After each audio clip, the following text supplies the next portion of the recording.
Salut tout le monde, on se retrouve aujourd'hui pour une nouvelle vidéo. Enfin, je reviens sur YouTube, sur la chaîne Aquajo. J'ai pris quelques semaines, on va dire, parce que c'est pas un jour de vacances, un petit peu de repos, ça fait toujours pas de mal. Il en fallait, j'en avais besoin, et puis aussi j'ai pas trouvé le temps de vous faire un petit live ou vous faire une petite vidéo comme ça pour mettre un petit peu la chaîne active durant ces dernières semaines. Mais maintenant, je suis de retour et on va essayer d'être un peu plus régulier au niveau des sorties de vidéos et du partage avec l'évolution un petit peu de mon bac. Toutes les choses aquariophiles que je vais faire chez moi et tout ça on verra ensemble. Alors comme vous pouvez le voir derrière moi ou plutôt à côté de moi, le bac a quand même beaucoup évolué ces derniers temps avec une belle pousse au niveau de mes euphélia, enfin niveau LPS il y a eu quand même une grosse pousse. J'ai un SPS qui a quand même pas mal poussé aussi et sinon tout se porte plus ou moins à merveille. Donc on verra ça ensemble dans une prochaine vidéo, je vais vous montrer vraiment tous les nouveaux coraux que j'ai pu avoir ces derniers temps et aussi voir l'évolution de la pousse. Alors aujourd'hui ça sera une vidéo où je vais vous montrer et vous expliquer un petit peu comment je procède pour faire mon changement d'eau, comment je produis mon eau, comment je travaille mon eau et ensuite les quelques petites astuces que je fais au niveau du nettoyage lors de mon changement d'eau. Donc on voit tout ça ensemble, allez c'est parti. On se retrouve enfin dans la salle de bain. Je te cache pas qu'entre nous deux, ça commence à aller vite. Là, ça devient vraiment intime, donc on va commencer à aller mollo. Non, je plaisante.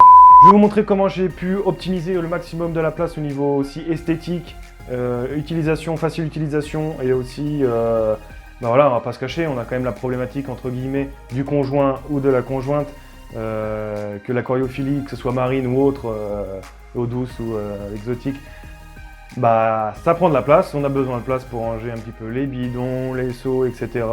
Le matériel d'entretien. Donc moi j'ai optimisé au maximum la place que j'avais du moins pour mettre mon osmoseur et que ce soit surtout facile d'utilisation et au niveau de son fonctionnement. Bon, l'osmoseur est juste là, vous le voyez? Bah non, normal, je l'ai caché. Comme vous pouvez le voir, il y a la machine à laver. Donc qui dit machine à laver dit arrivée d'eau. Je vais vous montrer un petit peu le bricolage que j'ai fait et surtout comment j'y accède. Donc là c'est simple. J'enlève les petits pots. Là j'ai mis une petite tablette qui est juste posée. Donc je viens seulement l'enlever et là on accède à toute l'installation. Du coup j'ai tiré la machine à laver pour vous montrer un petit peu plus mon installation en détail. Donc là, je rappelle, la tablette était ici, la machine à laver est au niveau de devant, quoi, juste là. Alors, l'eau, elle arrive ici. Donc la machine à laver était branchée directement sur cette arrivée. Ce que j'ai fait, c'est que j'ai mis un flexible, voilà, pour arriver à la hauteur de la tablette, pour pouvoir pas bouger la machine à laver quand j'ai besoin de me faire de l'eau. J'ai mis un petit Y avec deux robinets qui me permet d'alimenter mon osmoseur et ma machine à laver. Ensuite, l'eau part ici, elle va aller dans la pompe booster. La pompe booster va alimenter mon osmoseur. Donc ça va d'abord passer dans la cartouche de sédiment, ensuite dans la cartouche de charbon, qui va être ensuite redistribuée dans la membrane. Donc là on peut voir que je suis à 7 bar. Et ensuite à partir de la membrane, elle finit sa course dans la cartouche où j'ai mis de la résine, donc j'ai trouvé ça sur Amazon, j'en suis très content. Alors ensuite au niveau du TDS mètre, je calcule mon eau avant la cartouche de résine et après. Donc là par exemple, avant, je suis à 1 ppm et en sortie de résine, 0 ppm. Voilà, vous voyez bien. Mon eau de rejet, donc c'est mes tuyaux rouges, donc j'ai pris un petit code couleur de chez Aquastore. Mon tuyau bleu, c'est mon eau osmosée, et le rouge, c'est mon eau de rejet, pardon. Donc là, j'ai juste mis un petit test, parce que voilà, je bricole, voilà, j'ai ça, donc j'ai mis un petit test si jamais un jour je dois nettoyer un peu l'osmoseur, avant qu'il passe dans la résine. Ensuite, donc, sortie de résine, hop, on suit mon tuyau, le tuyau. Et j'arrive dans mon bidon. On se retrouve entre guillemets dans les coulisses de mon bac. Je suis dans la pièce qui est derrière mon salon. Donc c'est une chambre. Bon, maintenant ça sert plus de débarras qu'autre chose pour le moment.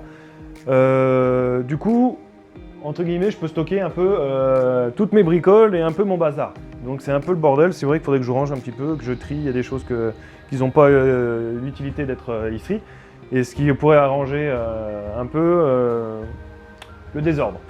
Alors, comment je procède mon eau? Mon eau, je l'ai produite, donc je la produis pas forcément le jour J, hein, la veille ou avant, je les stocke dans les bidons. Je calcule la quantité d'eau que je vais changer, donc moi pour ma part là, aujourd'hui, je vais changer 30 litres d'eau. Je prends mon eau, je me suis mis un petit témoin dans mon seau, ce qui va m'indiquer 10 litres. Donc 10 x 3, 30 litres, donc 3 seaux que je mets dans cette cuve. Donc j'ai mis ensuite mon sel et un chauffage pour maintenir l'eau de changement à la même température qu'à l'eau du bac. Je fais ça la veille pour le lendemain, donc j'ai fait ça hier. Une fois que mon eau, donc le sel s'est bien dissous et à la même température, je vais enfin procéder à mon changement d'eau. Alors comment je procède? Une fois que j'ai coupé tout le matériel, je vais enlever 30 litres l'eau du bac. Par la même occasion, je vais siphonner le sol des sédiments qu'on peut trouver un petit peu. Voilà, une pierre deux coups.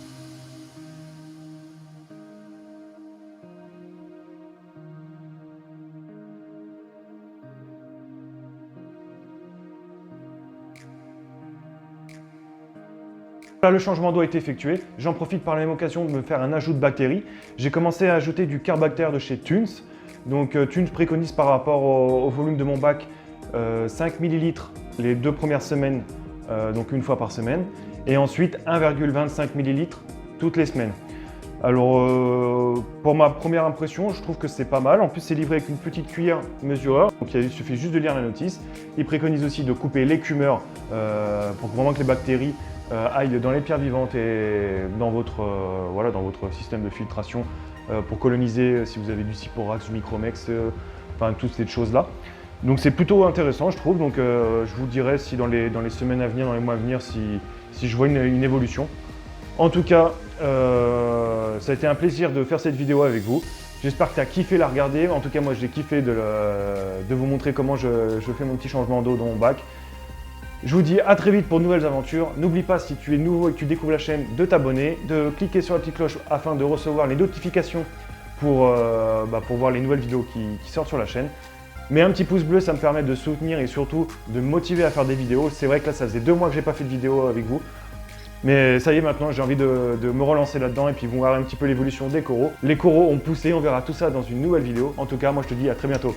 Allez, ciao! Dans cette cuve où je vais mettre donc mon eau, je vais mettre une pompe. Il restait un peu de flotte, super.